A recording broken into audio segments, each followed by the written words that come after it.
do céu. Depois vem e segue. Aqui tem alguns verbos que Jesus fala para ele. E verbo é ação. Verbo implica em atitude. Verbo é realmente aquilo que nos move. O primeiro verbo que está aqui é vá. Vá. Jesus está dizendo para mim e para você: vá, meu irmão. Vá olhar para dentro de você. Vá. Quando Jesus diz para ele, vai, Jesus está dizendo, você tem que se mover para olhar dentro de você. Olhar para a sua vida, a sua alma. Você tem que olhar para aquilo que você de fato é. Vá e olhe para a tua vida. Olhe para aquilo que você tem sido. Olhe para aquilo que você tem vivido. Olhe para aquilo que você tem listado na sua vida, nessa lista de ações importantes que você tem para viver. E poder avaliar, entender e compreender como é que é essa lista. E o que está nessa lista. E o que está em primeiro lugar, em segundo lugar, em terceiro lugar, em quarto lugar, em quinto lugar. Aquilo que importa para você, o que de fato importa para você. Esse jovem chegou para Jesus e disse: o que eu preciso fazer para ter vida eterna? E Jesus disse: você tem que cumprir a lei. Eu faço isso, o que mais? Aí Jesus disse: vá olhar para dentro de você. Essa autorreflexão é imperativamente importante para aquele que quer ter uma vida de crescimento no Senhor e uma vida cheia da graça de Deus e do poder de Deus. Vá, olhe para dentro de você. Há um personagem bíblico que teve que passar por isso. Esse personagem foi Jacó. Jacó, nós conhecemos a história, foi aquele que enganou o irmão e o pai para poder receber coisas importantes na vida, que ele entendia ser importante. Mentiu para o irmão, mentiu para o pai, enganou o irmão, ludibriou o irmão, para poder obter aquilo que ele queria. Por conta disso, ele teve que fugir do irmão, das circunstâncias e das consequências.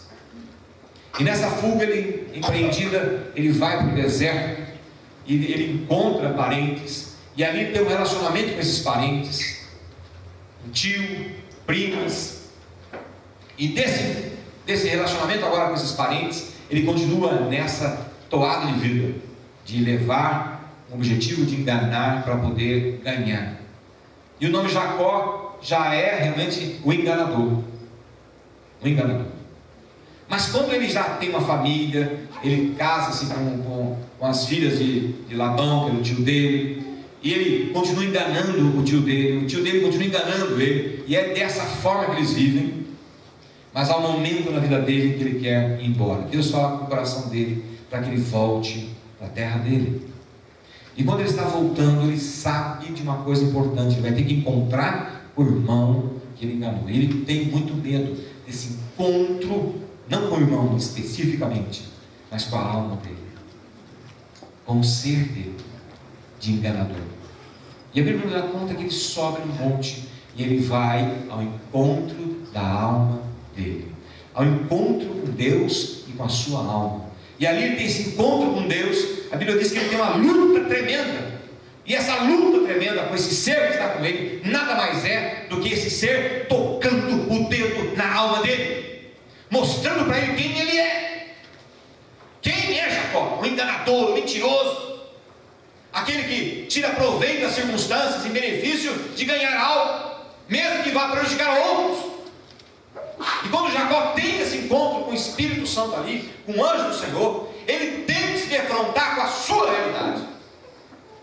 E ao se encontrar com a sua realidade, diz o texto que ele lutou muito ali, mas ao término dessa luta, aquele ser com quem ele lutou muda o nome dele de Jacó para Israel. Mas o que acontece ali, meus irmãos? O que acontece ali é a segunda palavra, o segundo verbo que Jesus fala para esse jovem rico. O segundo verbo é vende, ou seja, deixe. Deixe. Quando Jesus disse que esse jovem tinha que vender e dar aos pobres, significava: deixe essas coisas que estão ocupando a prioridade na sua vida, em detrimento de você ter um relacionamento comigo. O relacionamento que você está tendo comigo está inferior em escala de importância, com aquilo que eu tenho que ser para você e você comigo. Eu estou sendo e ocupando espaço na sua vida inferior às coisas desse mundo. O que Jesus está dizendo para esse jovem, está dizendo para mim e para você, é que é necessário que nós deixemos as coisas desse mundo em segundo e terceiro plano, e em primeiro plano, o relacionamento com Deus, o relacionamento com o projeto de Deus para a sua vida.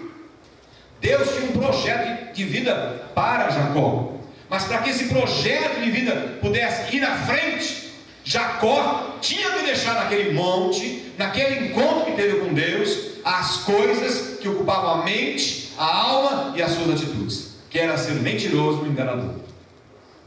Ou seja, aquilo que está ocupando a sua vida, que está te impedindo de você realmente fluir e crescer num relacionamento com Deus e com os propósitos de Deus na sua vida, precisa ser deixado em segundo, em terceiro e em quarto plano, se não, deixado definitivamente da sua vida. Deus disse para esse jovem: vai e deixa. Vai, se encontre com a tua alma, faça uma reflexão da sua vida, entenda o que está acontecendo com você, porque essas coisas não deixadas entram para influenciar a sua vida. É o caso do que aconteceu com Jacó. Ele enganou o pai, ele enganou a mãe. Quando ele chegou a ter um relacionamento com o tio, ele foi enganado pelo tio. E assim é na vida, enganando e sendo enganado, mentindo e recebendo mentiras. Todas as vezes que nós vivemos assim, coisas desta vida que entram na frente das questões do relacionamento com Deus, da palavra de Deus, que inclusive sejam coisas boas, nós vamos compreender e entender que pode ser um grande obstáculo para a gente realmente viver uma vida conforme Deus quer que nós vivamos. Esse jovem rico foi assim. E quando Deus disse para ele, Jesus disse para ele que ele tinha que deixar essas coisas, o texto diz que 22, que ele se afastou triste, porque ele não quis deixar. Ele não quis deixar. E a hora que ele não quis deixar, ele saiu triste. Perceba a consequência? A primeira consequência, quando nós não queremos deixar as coisas desse mundo em detrimento de viver uma vida com Deus, uma vida real com Deus, uma vida de excelência com Deus, de sinceridade com Deus, de fidelidade com Deus, a primeira consequência é uma vida triste. Mas a Bíblia diz: alegrai-vos sempre no Senhor. Outra vez vos digo, alegrai-vos sempre no Senhor. Andar com Deus é sinônimo de alegria. Andar com Deus é sinônimo de paz. E o que mais pode esperar o ser humano senão alegria e paz? O que mais pode preencher a alma de um ser humano senão alegria e paz? Esse jovem queria alegria e paz, mas a hora que ele optou para priorizar as coisas desse mundo em detrimento de um relacionamento com Jesus, o que ele teve? Tristeza. Tristeza.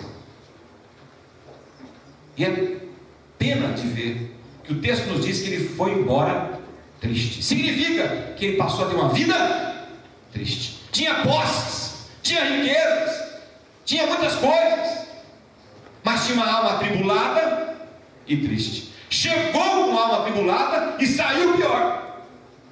Saiu pior. Ele teve a grande oportunidade da vida dele, pois estava diante do Senhor dos Senhores, do Mestre, do Salvador, do Messias, do Deus Todo-Poderoso. Ele teve a oportunidade como pouquíssimos tiveram nessa face da terra. Ouviu diretamente de Deus as palavras que poderiam mudar de maneira significativa a vida dele. Mas ele priorizou as coisas dessa terra. E ao priorizar as coisas dessa terra, ele saiu triste. Teve uma vida triste. Aquela alma atribulada saiu mais atribulada ainda.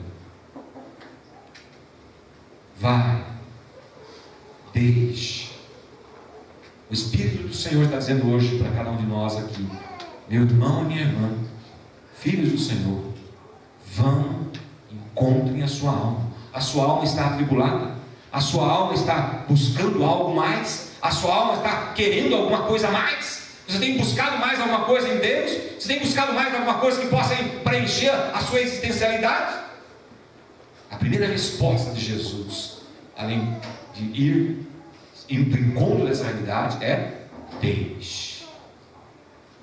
Deixe essas coisas, porque se você deixar, você vai encontrar um tesouro, que a Bíblia diz que traça nenhuma cava, ladrão nenhum rouba, e nada nesta terra vai te tirar o tesouro que Deus tem para cada um que entrega a vida para Ele verdadeiramente. Aquele que busca no Senhor, aquele que entrega para o Senhor a sua vida verdadeiramente e passa a ter Deus em prioridade, em detrimento das coisas desta terra, este encontrará a paz que excede a todo o entendimento. Gente, isso é lindo demais. Não é uma paz qualquer, mas é a paz que excede a todo o entendimento.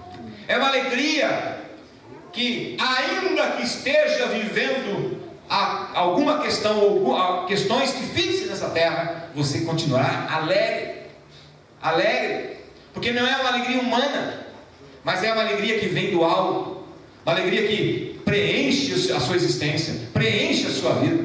Você pode estar tendo questões aqui na terra complicadas, muito complicadas, mas se o seu coração, se a sua vida estiver calcada, fundamentada, pautada pela palavra e na busca ansiosa, e essa é uma boa ansiedade que é no Senhor, então você realmente vai ver que você vai encontrar a alegria do Senhor, a paz do Senhor. E essa é a grande promessa que Ele tem para mim e para você.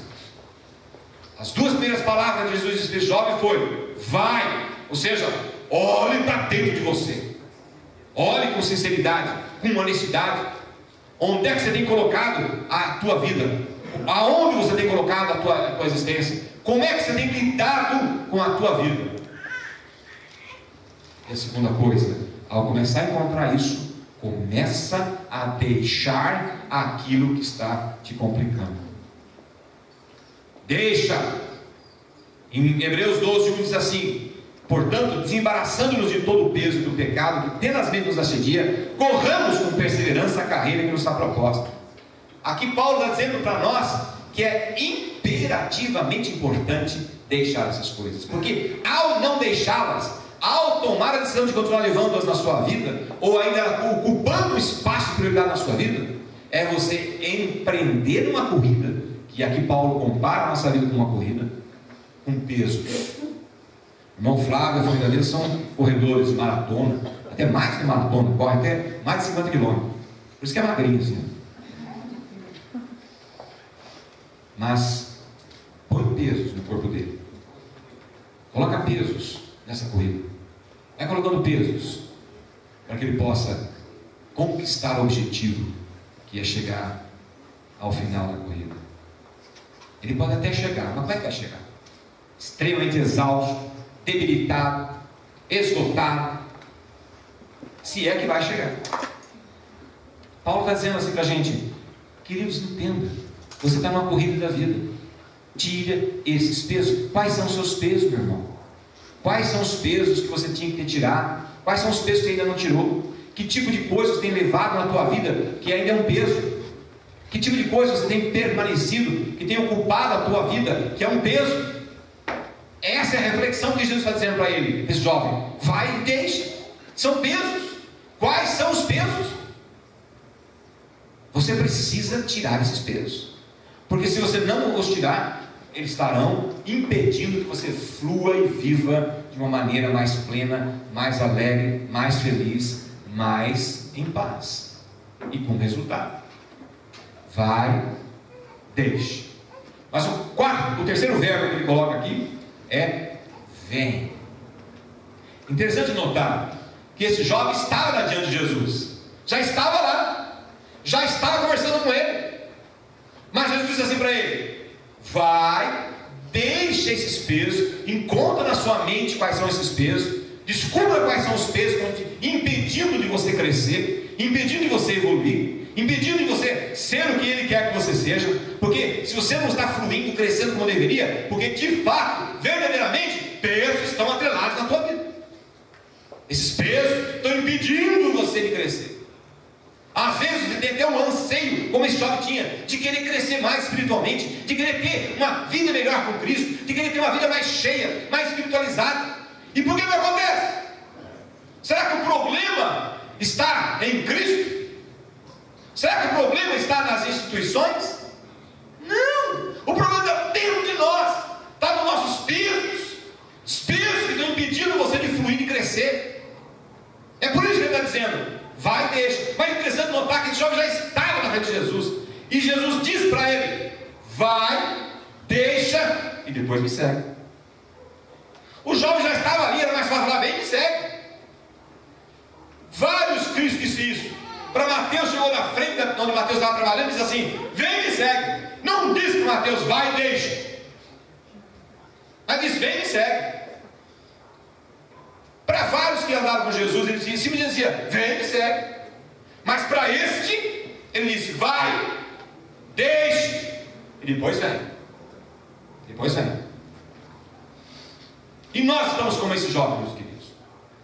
É necessário que nós possamos fazer essa franca, honesta reflexão de quais pesos nós temos que deixar para agora, com Cristo, ir com Ele. Ele diz: vem, vem. João 6,37 diz assim: todo aquele que vem a mim, de maneira nenhuma lançarei fora. Será que Deus não lançou fora esse jovem? Não. Era que para esse jovem seguir a Cristo, ele tinha que deixar aqueles pesos. Porque levar os pesos e seguir a Cristo, a Bíblia diz: não podemos servir a dois senhores. Não podemos servir a Cristo e a Baal, que é um espírito maligno que domina a nossa alma. Não é possível você continuar priorizando as coisas dessa terra. Não é que você não tem que se preocupar com elas. A palavra aqui é prioridades. Prioridades. É impossível você ter um crescimento com Cristo de fato, que vai realmente preencher a sua alma, preencher a sua existencialidade, sem deixar os pesos. Aí você vai poder seguir a Jesus. Jesus está dizendo: vem, vem, vem, vem comigo. Vinde a mim, vós que estáis cansados e atribulados, e eu vos aliviarei. Ele está dizendo: vem, vem a mim. Com esse jovem ele disse: eu quero te aliviar, mas você tem que tomar atitude. Você tem que tomar atitude e deixar esses pesos. Não é Deus que vai tirar os pesos da nossa vida. Esses pesos é a atribuição nossa. Não é Deus que vai dizer para você, em caráter de ordenança, a ponto de quebrar essas coisas todas na tua vida e você fazer aquilo que Ele quer que você faça. Isso é uma decisão que você tem que tomar. Você tem que tomar uma decisão de priorizar as coisas de Deus na sua vida. Eis que estou à porta e bato. Se você abrir a porta do seu coração, eu entro dentro dele e você arca você. Ele não disse essa palavra para não crentes. Ele disse essa palavra para os filhos dele. Essa palavra é para mim e para você. Nós usamos muito essa palavra no âmbito do evangelismo, porque ela é adaptável. Adaptável. Mas ela é a palavra para os filhos de Deus. Vinde a mim, vós que estáis cansados e oprimidos, e eu vos aliviarei. Eis que estou à porta e bato. Se você abrir a porta do seu coração, eu entro dentro dele e eu vou cear com você. Vou ter uma intimidade com você. Deus quer ter essa intimidade contigo. Deus quer vivenciar a sua vida. Deus quer participar da sua vida. Mas é necessário que você dê a devida prioridade para Ele. Dê a devida prioridade. Se a gente não der essa prioridade, dificilmente Ele vai reinar com você, dentro de você. Vem, Ele diz. Vem. E a quarta palavra, o quarto verbo é siga-me, segue-me, segue-me. E é importante pensar como é que é seguir Jesus. Como é que é seguir Jesus? Entendamos que nós possamos ter tomado a decisão correta, de ter avaliado nossa alma, identificado os pesos, compreendido quais pesos, quais são as suas configurações. Tomamos a decisão de deixá-los, voltamos para Jesus e vamos encontrá-los sempre de braços abertos. Se não for assim, não teríamos a parábola do filho pródigo. Sempre vamos encontrar Jesus de braços abertos. Até porque Ele disse: vai e volta. Ele está esperando. Meu irmão, minha irmã, Jesus está esperando você. Está esperando que você deixe esse vício. Está esperando que Jesus está dizendo a você: deixe aquilo que está te prejudicando, não que vai mudar a tua sorte com conta a salvação, mas Deus está dizendo assim: eu quero que você seja alegre, você seja feliz, eu quero viver com você uma vida plena, mas deixe os pesos, essa é a decisão que você tem que tomar e eu tenho que tomar. Deixe os pesos, aquilo que está impedindo você de realmente fluir com Cristo e em Cristo, Ele está dizendo: deixe esses pesos para fora, vamos viver juntos uma vida realmente plena. Mas o que é seguir Jesus? Que é o quarto verbo, seguir. Vamos seguir a Jesus. Primeira coisa, obviamente, está totalmente ligado com isso. Em 1 Pedro 16 diz assim: sede santos, porque eu sou santos. Que é exatamente, deixe os pesos. Deixe os pesos. Existem pesos pecaminosos, existem pesos que não são pecaminosos. Tem pesos que são pecado. Temos que deixar pecados. Aí tem que ser deixado mesmo. Tem outras coisas que não são pecados, todavia está colocado na nossa vida em lugares errados. Lugar não é pecado, mas está colocado em lugar errado. O que não é pecado que pode estar no lugar errado? O seu trabalho. O seu trabalho pode estar em lugar errado na sua vida. O seu trabalho tem mais importância para você do que o seu relacionamento com Deus, o seu entendimento com Deus. O seu trabalho está ocupando um espaço na sua vida maior do que o espaço de Deus. Então você, porque não tem tempo para orar, você está trabalhando demais, você não tem tempo de ler a Bíblia, está trabalhando demais, esse trabalho está ocupando o espaço de Deus. Ele é peso, está te impedindo de você crescer e evoluir. Tua família pode ser um espaço, está roubando o espaço de Deus. Família é importante? Claro que é importante, óbvio que é importante, assim como o trabalho também é. Mas se você vive para a família de tal maneira que você não tenha tempo de ler a palavra, você não tenha tempo de orar, você não tem tempo de vir à igreja para poder ter comunhão com Deus e com a família de Deus, então isso está roubando o quê? O espaço, a prioridade. Então, queridos, o que nós temos que entender e compreender é onde está aí essas coisas na nossa vida. Eu tenho conhecido algumas pessoas que chegam para mim e falam: pastor, ora comigo, pastor, eu preciso de trabalhar, preciso melhorar o meu trabalho, preciso de uma promoção, preciso melhorar as coisas comigo. E a gente ora mesmo, temos orado. Aí de repente isso acontece, a pessoa já não vem mais na igreja. Mas por que não vem na igreja? Ah, porque eu não estou podendo mais, agora eu estou muito ocupado. Mas e aí, como é que está a tua vida pessoal com Cristo, com Deus, com a palavra, com a oração? Ah, eu estou levando como posso. É assim, inversão de prioridades, inversão de importância, são pesos. Jesus está dizendo para você e para mim: sede santos como eu sou santo, ou seja, deixe o pecado e troca as coisas de prioridade. A segunda coisa que nós temos que entender a respeito de seguir a Jesus: o que Jesus veio fazer aqui na terra? O que Jesus veio fazer aqui na terra, meu irmão?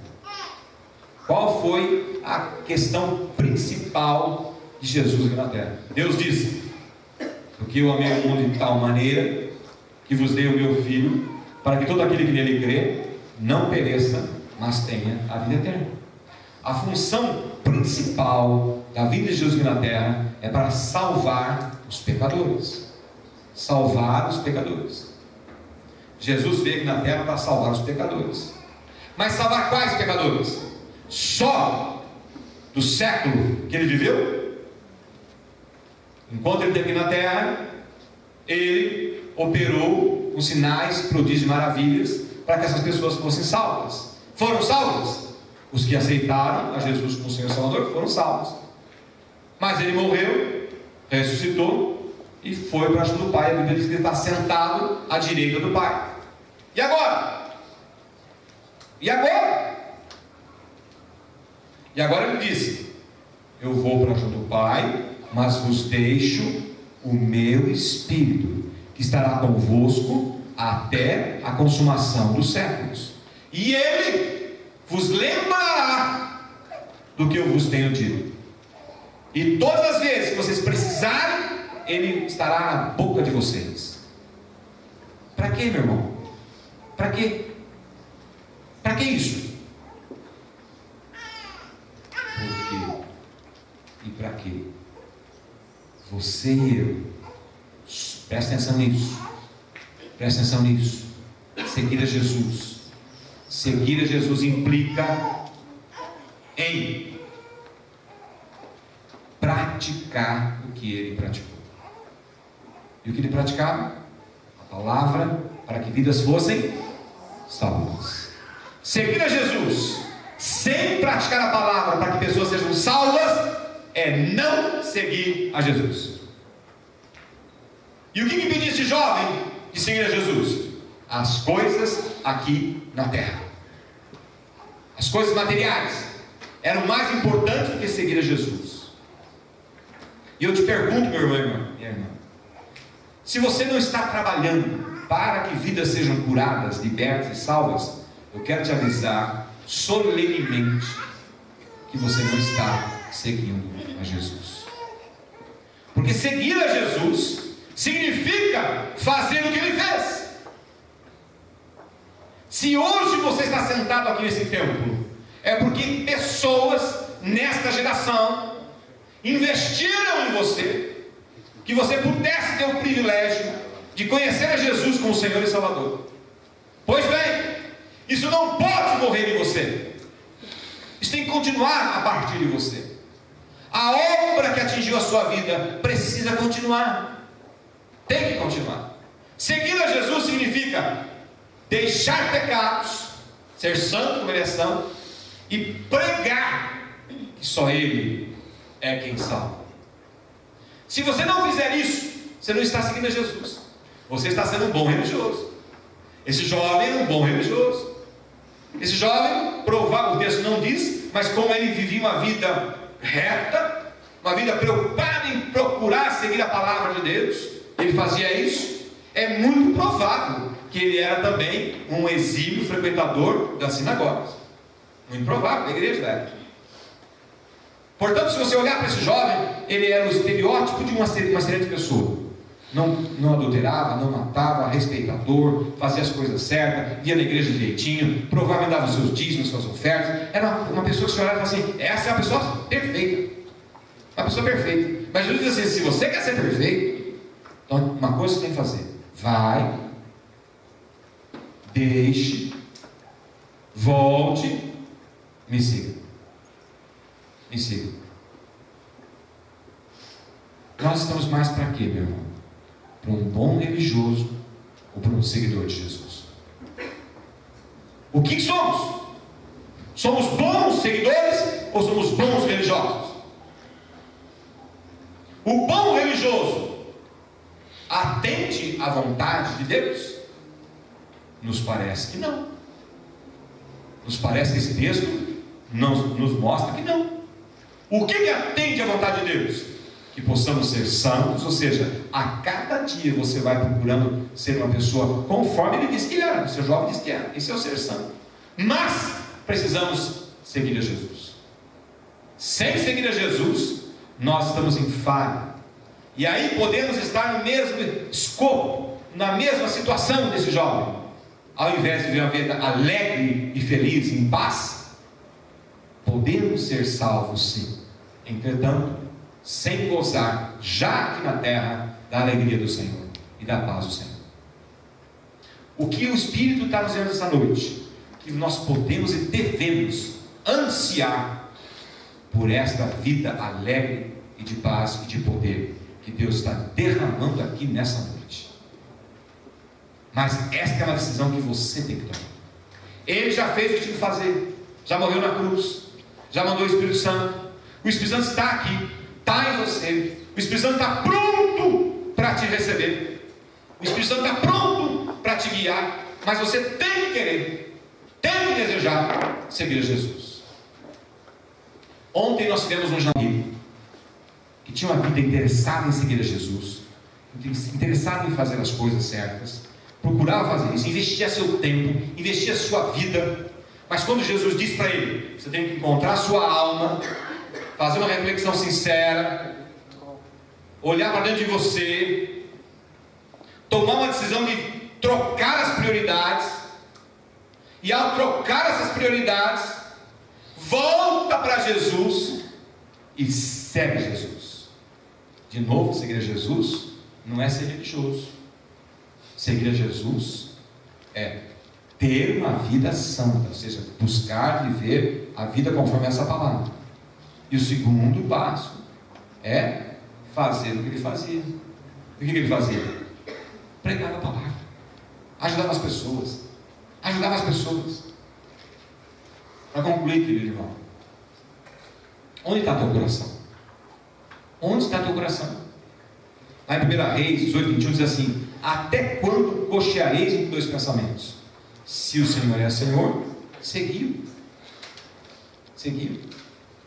Até quando a sua mente vai ficar posta nessas duas coisas? Coisa da terra e coisa de Deus. Seguiu. Você tem uma dificuldade de poder trazer pessoas para a igreja. Por quê? Você crê que Jesus aqui cura, liberta e salva?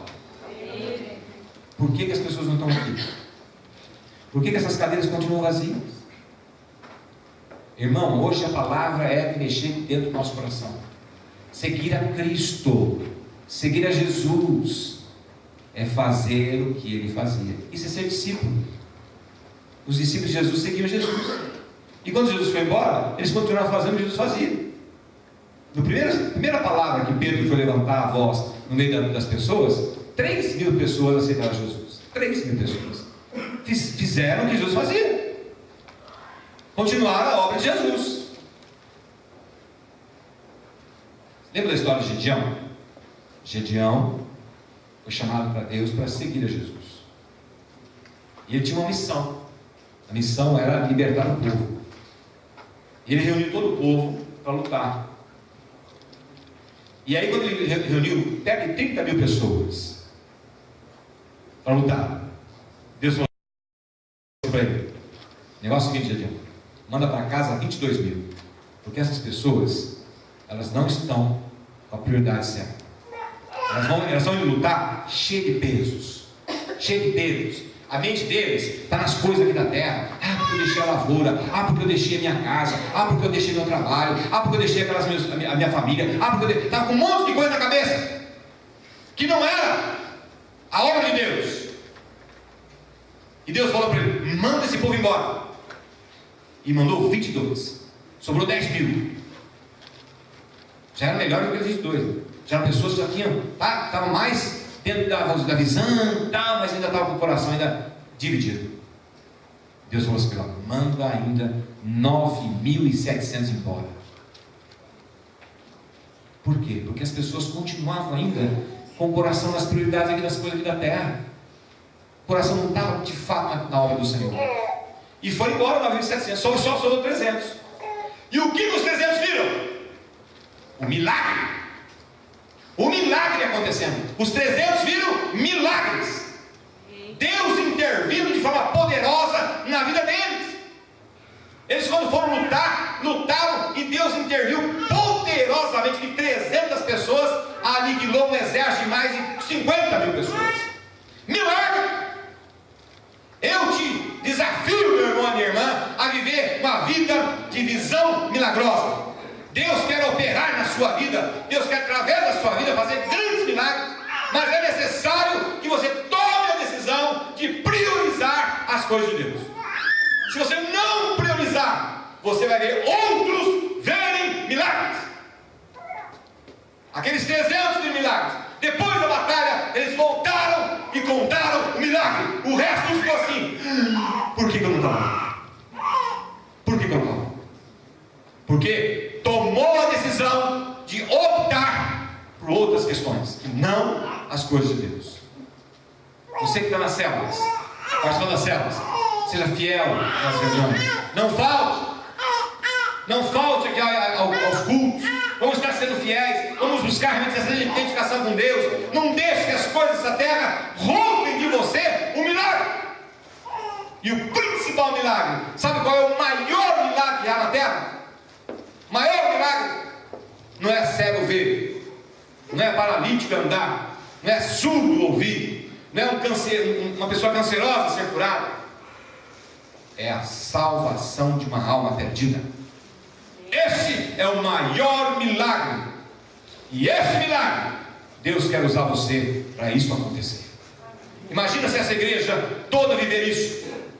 Quão poderosa será a obra de Deus na minha vida, na tua vida e na vida dessa igreja. Quantos milagres Deus quer fazer e quer fazer através da sua vida, da minha vida, da nossa vida. Mas é necessário que você deixe os pesos e viva intensamente. Eu quero te pedir nesse momento que você ore a Deus agora.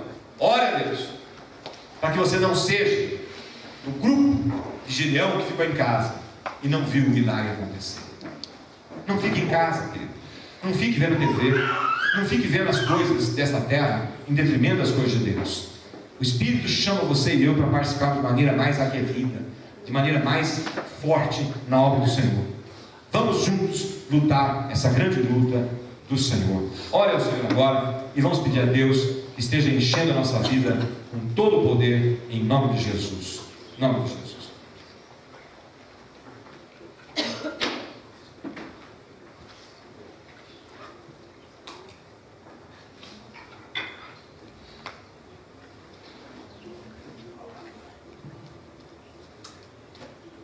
Senhor nosso Deus, nosso Pai Celestial, Pai, nós temos tantos pesos, Senhor, que nos impedem de fluir espiritualmente, com fé, viver uma vida, Pai, muito mais intensa com o Senhor, uma vida muito mais repleta, Pai, do Teu poder, uma vida mais vivenciada, Pai, contigo, de maneira que possamos superar aqueles pecados, deixar aqueles pecados, e também, ó Deus, começar a priorizar na nossa vida muito mais, Pai, um relacionamento contigo e com o teu projeto de vida para cada um de nós.